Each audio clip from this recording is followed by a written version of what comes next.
संगत के चरण में दास का ओम ब्रह्म सत्यम। प्रेमी जी हो, आज दास को 7 उपदेश अमृत पढ़ने की आज्ञा हुई है। शरीर रूपी संसार को धार के हर एक जीव अपने अपने शरीर विखे प्यासा है। शरीर रूपी संसार को धार के हर एक जीव अपने अपने शरीर विखे प्यासा है। हर के अंदर तृष्णा की प्यास बनी हुई है। जो जो शरीर बढ़ता है तृष्णा फैलती है। तृष्णा पूरा करने की हर मुमकिन कोशिश की जाती है, बड़े बड़े यत्न किए जाते हैं और यही करते हुए मानुष दुनिया में फैलता है। तृष्णा का पूरा करते करते ही शरीर खत्म हो जाता है, लेकिन उसकी प्यास नहीं बुझती है, वो वैसे ही बनी रहती है। सत्संग और गुरुद्वारे में जाकर इस बात को समझना है कि ये जीव क्या है। ये जीव 5 तत्वों का पुतला है। ये जीव 5 तत्वों का पुतला है और असली खुशी की तलाश में है। इसकी खातिर शरीर सुखों को एकत्र करता है।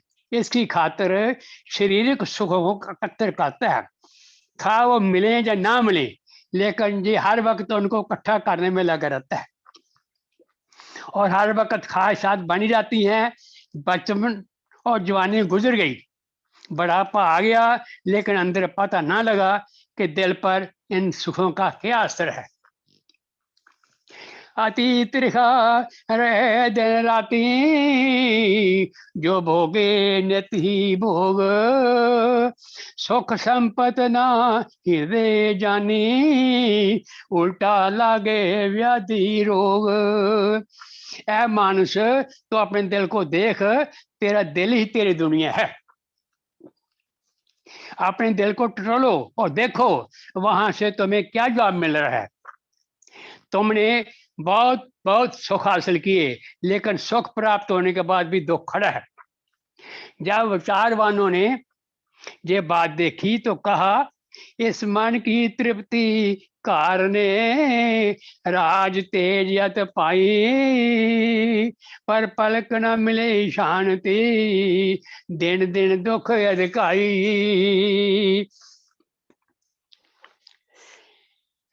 यानी अगर सुख इकट्ठे कर भी लिए तो मन की शांति का जतन कर, लेकिन कोई किसी चाल में है, कोई किसी जाल में, हर एक चल रहा है, हर एक जल रहा है और मन को तृप्ति नहीं हो रही।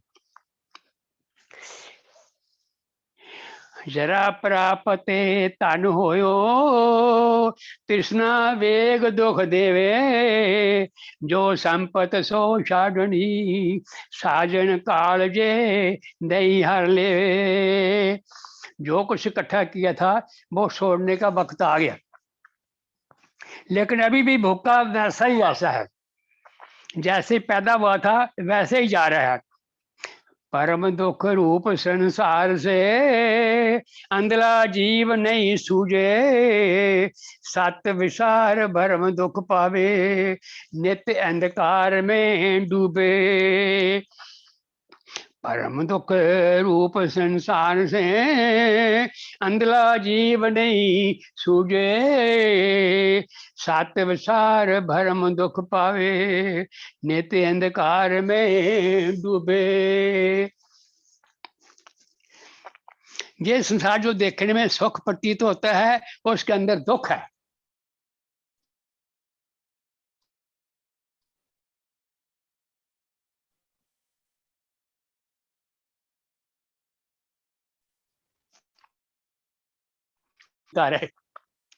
ज्योतिषियों के गिर्द घूमता है कि वो कहीं उसकी उम्र लंबी कर देने। ये नहीं समझता कि पहले भी जी कर क्या बनाया है और आप ज्यादा जी कर और क्या बनाएगा। विचार मन ने तो ये समझा है, क्षण भंगर ये भोग करीणा, मनवा तापे नित।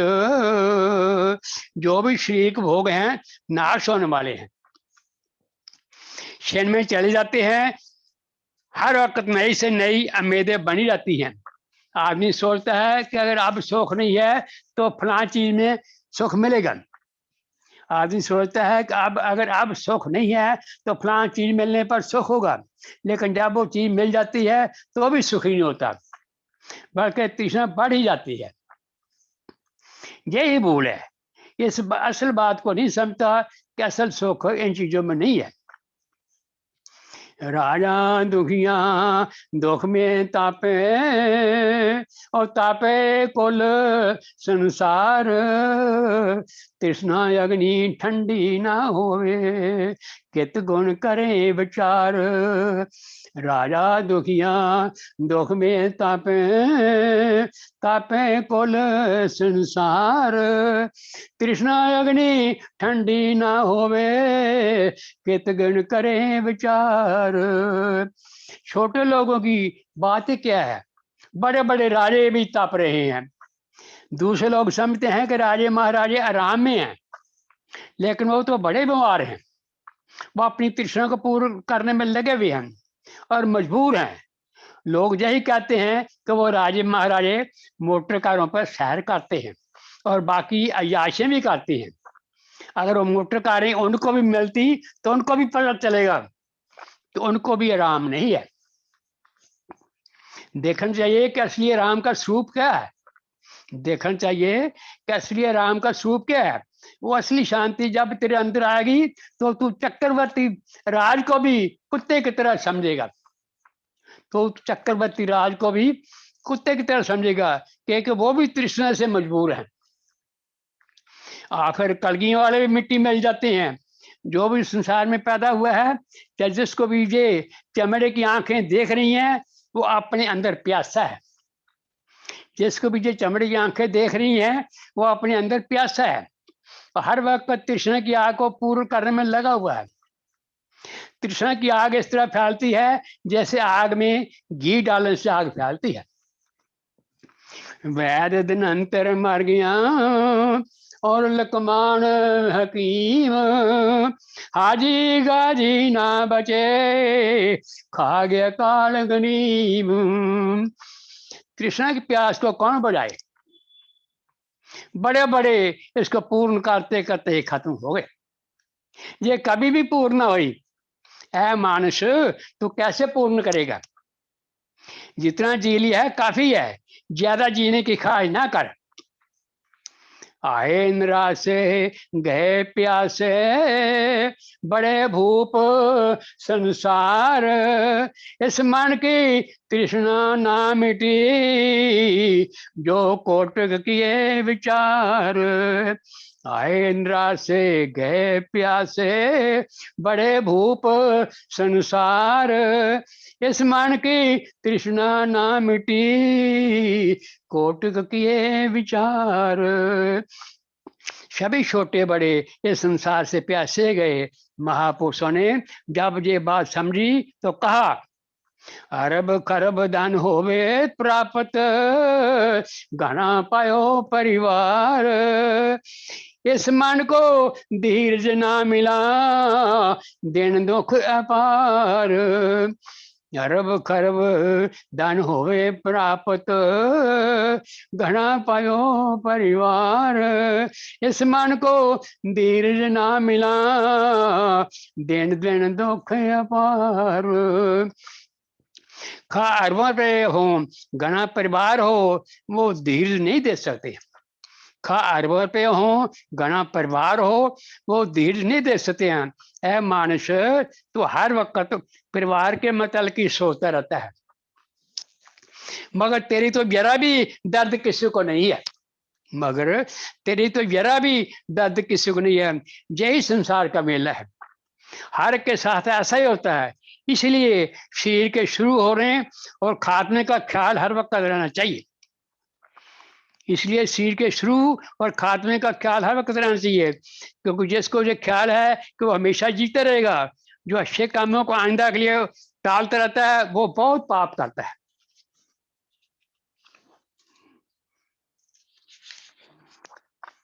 और का मरना देखता अपना मरण बुलाए, जेहि गफरत धार के बेहद पाप कुमाए। इंसान औरों को मरता देखता है, शमशान में जाकर मुर्दों को जलाते हैं और दमनाते देखता है, लेकिन अपना मरण भूल चुका है। ये नहीं समझता कि उसका भी यही हाल होगा। ये नहीं समझता कि उसका भी यही हाल होगा। गुणी लोग हर वक्त मौत को याद रखते हैं। मूर्ख गुणी में यही फर्क है। मूर्ख मौत को भूल कर दूसरों का खून चूसता है। मूर्ख मौत को भूल कर दूसरों का खून चूसता है, लेकिन आखिर उसने भी खत्म हो जाना है और बाद में पछताने से कुछ हासिल न होगा। इसलिए सत्संग में इस बात का विचार करना है कि जीव असल में क्या चाह रहा है, कि जीव असल में क्या चाह रहा है और जीवन का असल भेद देह क्या है। इंसान चाहता है कि वो खुशी मुझे प्राप्त हो जो कभी खत्म ना हो, लेकिन तेरा शरीर जिसकी खातिर तू जतन पर जतन कर रहा है खत्म हो जाएगा। लेकिन तेरा शरीर जिसकी खातिर तू जतन पर जतन कर रहा है वो खत्म हो जाएगा और तेरी चाह पूर्ण नहीं होगी। जो देखन में आवे साजन सोही रूप लुटाए। जो आज थिया सो कल ना होवे, काल गृहस्थ को पावे। जो देखन में आवे साजन सोही रूप लुटाए। जो आज थिया सो कल ना होवे, काल गृहस्थ को पावे। जो चीज आज नजर आ रही है कल ना होगी, तुमको पता नहीं, एक दिन तुम भी बदल जाओगे। जो चीज बदलने वाली है तुम इससे हमेशा के सुख कैसे पा सकते हो? तुम इससे हमेशा सुख कैसे पा सकते हो? विचारवानों ने कहा ये तन स्थिर ना रहे, ये सुख और भोग मिथ्या लगी दूषणा, नित नित घना रोग। ये तन स्थिर ना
आदरणीय प्रेमी जी, आपकी आवाज नहीं आ रही है। आपका म्यूट हो गया बाबूजी।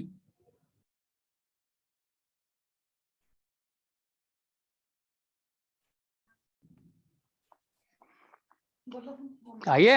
हाँ जी, हाँ जी, अब आपकी आवाज आ रही है। साहब ने अपने मकान वगैरह वगैरह बेईमान पहले क्या था राजी खुशी हूँ, आराम से हूँ, लेकिन फौरन ही बाद में खाता खोल देता है। असलियत यह है कि असल में कोई सुखी नहीं है, बल्कि सुख की तलाश में हर एक घूम रहा है। सब ने अपनी अपनी चौसरबाजी लगाई हुई है।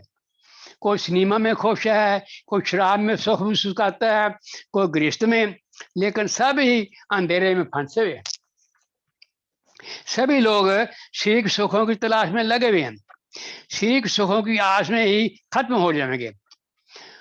विचारवानों ने सोचा कि ये गलत तरीका है। दुनियावी वस्तुओं में सुख मुतल्लक नहीं है। दुनियावी वस्तुओं में सुख मुतल्लक नहीं है। महापुरुषों के सत्संग से पता चलता है कि सुख क्या चीज है। असली सुख उस वस्तु में है जो हमेशा दायम कायम रहने वाली है, जो सत्य है। नित्य प्राप्त नित्य परिपूर्ण, घाटवाद नहीं पाए, ताके संग मन होए तृप्ति, सो परम सुख अधिकाए। नित्य प्राप्त नित्य परिपूर्ण, घाटवाद नहीं पाए, ताके संग में होए तृप्ति, सो परम सुख अधिकाए। जो हमेशा मौजूद है और परिपूर्ण है, ऐसी जो चीज है वो हमेशा का सुख है, जिसमें तब्दीली नहीं है, वो परमेश्वर जीवन शक्ति है, जिसकी वजह से ये चीज चल रहा है। ऐसा विचार जब सब महापुरुषों को आया तो उन्होंने समझा कि सी नाम कमल है, इसी के सुख, इसके सुख नाम कमल है, और इनके पीछे दौड़ने का लाभ नहीं। ये जानकर उन्होंने अपनी जिंदगी में मर्यादा धारण की, नुमाइशी जीवन को छोड़ा, सादगी में आए। उस वक्त उनकी बुद्धि में परमेश्वर का तस्वर आया। अंदर से हर जीव खुशी चाह रहा है, अंदर से हर जीव खुशी चाह रहा है। क्या जवान, क्या बुढ़ा, क्या रोगी, क्या सोगी, सभी खुशी की तलाश में सरेगर्दा हैं, लेकिन खुशी को नहीं जानते। लोग समझते हैं कि अगर आप शांति नहीं तो पुत्र होने पर शांति नसीब होगी। लोग समझते हैं कि अगर आप शांति नहीं तो पुत्र होने पर शांति नसीब होगी। पुत्र पैदा हो जाने के बाद भी जब शांति नहीं होती तो समझते हैं अब पोतरा होगा तब शांति मिलेगी। पोतरा भी पैदा हो जाता है लेकिन फिर भी शांति नहीं मिलती। इसलिए देखना ये है कि शांति है कहाँ। सतपुरुष ने बतलाया कि शांति तो इन चीजों में है ही नहीं। सतपुरुष ने बतलाया कि शांति तो इन चीजों में है ही नहीं। शांति तो परमेश्वर के अनुभव पर होगी, शांति तो परमेश्वर के अनुभव होने पर होगी। जिस शक्ति के सारे तेरा पिंड चल रहा है उसमें असली सुख है। जिस शक्ति के सारे तेरा पिंड चल रहा है उसमें असली सुख है। उसकी खोज कर। पहले बुद्धि मादावाद में फंसी हुई थी और उसी के सुख ही जीवन की साथ समझ बैठी, लेकिन जब मादावाद को छोड़ा तो परमेश्वर के निश्चय को प्राप्त हुआ। सत प्रतीत पाई जब अंतर, नाम जपा जब नाशी, मन की अग्नि ठंडी हुई, नासी भरम 84। सत प्रतीत पाई जब अंतर, नाम जपा अविनाशी, मन की अग्नि ठंडी हुई, नासी भरम 84। मन की अग्नि तो चक्रवर्ती राजा से भी ठंडी नहीं होती, लेकिन परमेश्वर की प्राप्ति से ठंडी हो जाती है। यानी मन तृप्त हो जाता है। तृप्ति का स्वरूप क्या है? ज्यों जो परमेश्वर की प्राप्ति होती है त्यों त्यों मन को शांति प्राप्त होती है। अगन लागी संसार को आशा मनसा मीत, ठंड पावे सो साजन जग में, जो नाम जपे सुखरीत। विचार मानो समझा कि सभी रो रहे हैं। खा कोई अमीर है, खा गरीब है, कोई बच्चे वाला है या बांझ, कोई बूढ़ा है या जवान, सभी रो रहे हैं। जब गहरे ख्याल से दुनिया को देखा तो उनको प्रतीत हुआ कि किसी को भी राम नहीं है। जब गहरे ख्याल से दुनिया को देखा तो उनको प्रतीत हुआ कि किसी को भी राम नहीं है। तब उनको भी समझ आया कि संतों की बात ठीक है। सत स्वरूप जब चिंतन किया, गहरी प्रीत लगाए, तब इस मन को तृप्ति हुई, मूल रोग दुख जाए। जब चार बार समझा कि इस दुनिया में राम नहीं तो प्रेम से परमेश्वर की खोज में लग गए। जब चार बार समझा कि इस दुनिया में राम नहीं तो प्रेम से परमेश्वर की खोज में लगे। ज्यों ज्यों प्रेम पाया प्रभ माई, मनमा व्यातीत टांका लगा प्रेम का, जप जप नाम अनंत। फिर उन्होंने देखा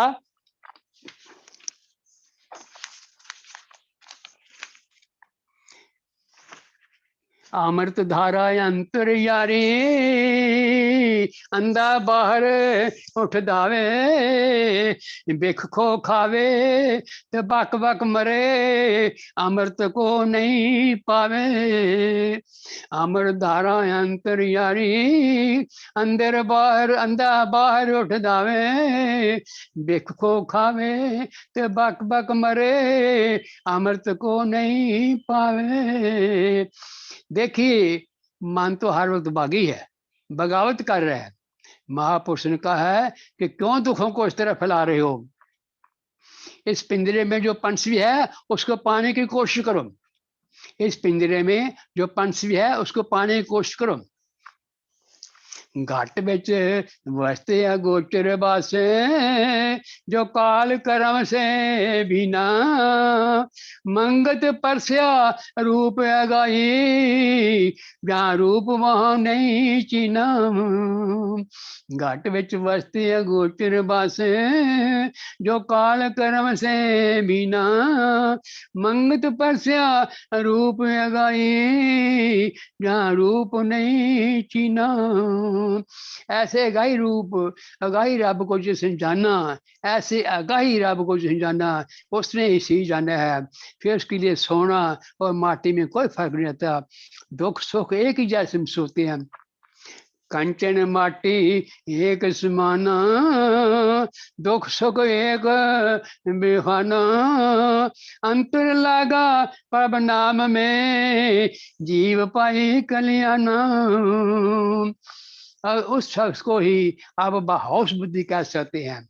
उस शख्स को ही आप बहोश कह सकते हैं। वो शख्स ऐसे राह में है जहाँ उसको ना ही सुख है ना ही दुख महसूस होता है, बल्कि वह महसूसा से ऊपर होता है। इसकी इस आनंदमय हालत को देखकर राजे महाराजे चक्रवर्ती भी उसके पास जाकर पूछते हैं कि हमारे पास बावजूद के बहुत से दुनियावी सुख और जादू जाओ जलाल होने के भी हमें सुख नहीं, आपने ये सुख कैसे पाया है। बल्कि वह इस मनसूसा से ऊपर होता है। इसकी इस आनंदमय हालत को देखकर राजे महाराजे चक्रवर्ती भी उसके पास जाकर पूछते हैं कि हमारे पास बावजूद के बहुत से दुनियावी सुख और जाओ जलाल होने के भी हमें सुख नहीं है, आपने ये सुख कैसे पाया। तो वह व्यक्ति जवाब में कहते हैं कि ऐ मूर्ख, तो जो गैर मौजूद चीज है उसकी प्राप्ति की कोशिश में लगा है वो खत्म हो जाएंगी। प्रभु तो किसी वक्त भी तुमसे जुदा ना था, प्रभु तो किसी वक्त भी तुमसे जुदा ना था, मौजूद था, उसके पाने की क्यों कोशिश नहीं करता। जो चीज पहले नहीं थी वो बाद में भी नहीं रहेगी, इसलिए जो चीज हमेशा रहने वाली है और पूर्ण आनंद है उसकी खोज कर। आखिर इस विचार की सार ये है कि इस वक्त दुनिया अंधेरे में दौड़ रही है और हर वक्त शरीर सुख ही एकत्र कर रही है। जितने जितने शरीर के सुख प्राप्त किए जा रहे हैं इतनी ही जल्दी ये पिंजरा नाश को प्राप्त हो रहा है। अगर सुख के समान बहुत एकत्रित करेगा तो दुख भी बाद में बहुत होगा। अगर सुख के समान बहुत एकत्रित करेगा तो दुख भी बहुत बाद में होगा। बेहतर यही है कि सादगी को पकड़ो, नुमाइशी जिंदगी को छोड़ो, इस शरीर के बनाव संवार को तर्क करो, इस शरीर के अंदर जो चीज है उसको जानने की कोशिश करो। शरीर को मर्यादा में रखकर अपना निश्चय परमेश्वर में लगाओ, तब तेरी बुद्धि से समझेगी और तेरा कल्याण होगा। वरना इस वक्त ना तो खाने की तमीज है ना पीने की, इसका तुम्हारा कुछ ना बढ़ेगा। असली जीवन की साज ये है कि जीवन को मर्यादा में रखो, ये अंत में दुख रूपी है। इसको सादा बनाओ, सादा गदा खाओ, वंच वट्टा में भी ध्यानदारी बरतो, ब्लैक मार्केट मत करो। जितने भी दुनिया में महापुरुष हैं उनके जिस्म तो तुम्हारे तरह के हुए हैं, मगर उनके उच्च कर्म उन्हें महापुरुष बना लेना। जो इस शरीर की सजावट बनावट में हर वक्त लगे रहते हैं वो दूसरे की बेहतरी कब कर सकते हैं। शरीर के पिंजर की पूजा मत करो, पूजा उसकी करो जो शरीर के अंदर मौजूद है, जो इसको चला रहा है। जब मौत नजदीक आती है तो बहुत तकलीफ होती है, जब जान निकलती है तो तंग कहता है कि मुझे यार दे दो ताकि मेरी जल्दी खलासी हो। पर पहले वो समझाने पर भी तो सही रास्ता पर ना चलता था। होंग सांग एक चीनी स्या चंद्रगुप्त के वक्त हिंद में आया। तो जब वो चंद्रगुप्त के दरबार में पहुंचा तो वहां उसने एक काला कलोटा आदमी लंगोट बांधे हुए देखा, और सब ही उसके हकाम की पूरी तामील करते थे। वो चाणक्य ऋषि था, वो चाणक्य ऋषि था। चनाज उसने अपने सफरनामे में लिखा है कि वो चाणक्य का घर देखने गया। वहां पर उसने देखा कि मूली सी झोंपड़ी है, उस पर ओपले पड़े हुए हैं। गर्जे को उसकी सादगी से बड़ा मुतासर हुआ। चंद्रगुप्त एक बकरवाल था और चाणक्य ने उसका राज यूनान तक पहुंचाया। गांधी को देखें किसके सादा था। होंग सांग टेक्सला गया, वहां उसने बुद्धों की यूनिवर्सिटी देखी। चांसलर यूनिवर्सिटी को देखा कि 2 पैसे कपड़ा जिस पर लगाए हुए हैं। उसकी रिहायश भी आजकल के बड़े आदमी की तरह ना थी, बल्कि निहायत सादा थी। वो इस देश का जो राजा था वो चांसलर पर छत्र किया करता था। इस देश का जो राजा था वो चांसलर पर छत्र किया करता था। मान ये है कि आजकल की आदत से अंदर जो ताकत बेखाशी है वो जाया हो रही है। शरीर को जितना सादा बनाएंगे इतना अच्छा रहेगा। आजकल शरीर की पूजा ही सबको तबाह कर रही है। ऋषियों देवताओं का जो जीवन है उसका मतलब है कि शरीर द्वारा जो कर्म करो उनसे आम लोगों को आराम मिले। जिसको खूबसूरत बनाने से कोई हासिल नहीं होगा, बल्कि कर्म खूबसूरत करने चाहिए। अगर दूसरे की सेवा करोगे तो तुम खूबसूरत हो, अगर अच्छे कपड़े पहन कर दूसरे को तंग करोगे तो खूबसूरत नहीं कहलाते। महापुरुष ने कहा है, जननी जने तो भगत जन जाता तारा सूर, नहीं तो जननी बांझ रहे काहे गवावे नूर। जननी अगर जने तो भग जने, या दाता जने, या सूरमा जने। अगर ऐसा ना कर सके तो मत जने। ऐसे पुरुषों की अनुस धन है जो अपने आप को मर्यादा में रखते हुए दूसरे की भलाई में धन सर्फ करते हैं और दूसरे के दुखों को दूर करने से अपना काम जानते हैं। वो पिंजरी प्रकाश वाला है जो दूसरों की सेवा करता है। वो आजकल कंघी पट्टी में 4 घंटे लगा देते हैं, लेकिन बीमारों को पानी नहीं पहुंचते। मान ये है कि जब तक कोई शरीर के बनाव श्रृंगार से खलास ना पावे तो उसको क्या भलाई कर सकता है। आप मगरिब की नकल ना करें बल्कि अपने बुजुर्गों की नकल करें, वही त्यागे हुए हैं। ये इतिहास आपके मुल्क का है। प्रेक्षित जब 9 माह का बच्चा था तो उसे पांडवों ने राह दिया और खुद जंगल में चले गए। धन को इकट्ठा करने का विचार खराब करता है, बोझ जिस तरह आता है उससे चल जाता है। तो बुनियादी सूल ये है कि अपने आप को सादा बनाओ, इससे खर्च कम होगा, चिंता भी थोड़ी होगी, थोड़ी रकम पर गुजारा हो जाएगा। रोज नुमाइशी जिंदगी से खर्च पूरा लगा। आजकल बाप अगर बेटे को सिनेमा के लिए पैसा नहीं देता तो घर में कहराम मचा देता है। जिस रास्ते आजकल दुनिया चल रही है उसमें शांति नहीं है। जो अच्छे पुरुष दुनिया में हुए हैं वो कौन हुए हैं, जिन्होंने दूसरों के मांगने पर अपना चमड़ा भी डेढ़ कर दे दिया। आजकल कहा जाता है कि जी रोशनी का जमाना है, ये रोशनी का नहीं बल्कि दुराचारी जीवन का जमाना है। देवताओं का जीवन खत्म हो रहा है, ये जीवन में निहायत ये बड़े अपद्र हो रहे हैं। जीवन तो इसलिए मिला था कि इसको सामान्य हालत में रखकर इससे फायदा उठाया जाए और अच्छे कर्म किए जाए, मसलन अन्न दान पुण्य।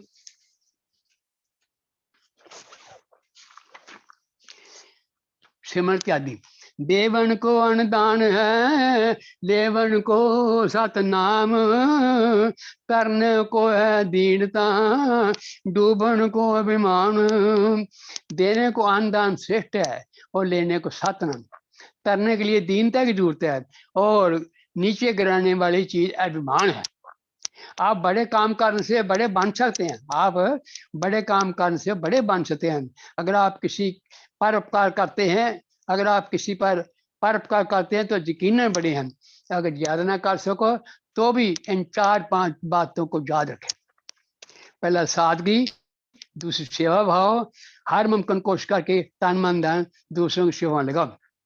तीसरा छल कपट से परहेज करो, सच्चाई को अपनाओ। चौथा नित्य ही महापुरुषों के जीवन चरित्रों का मुतालिया स्वाध्याय करें, सत्संग से प्रीत रखें। 5वां 2 घड़ी वक्त निकालकर हर रोज परमेश्वर को याद करें। यही बुनियादी सूल हैं। इनमें से अगर आप एक भी धार निकाल सकेंगे तो खुद ब खुद सारे असूल आ जाएंगे। संसार में जब आप आए हैं ऐसी करनी कर चलें जिससे आप खुद भी प्रसन्न रहें और दुनिया भी प्रसन्न हो जाए। ऐसा काम मत कर दो जिससे खुद को भी नादम होना पड़े और लोगों को भी नुकसान पहुंचे। साजन ऐसी करनी नित की जो मन देवे पर संता, हर की सेव मन धायो नास्यो रोग अनंता। साजन ऐसी करनी नित की जो मन देवे पर संता, हर की सेव मन धायो नासे रोग अनंता। मान ये है कि करनी ऊंची करनी चाहिए।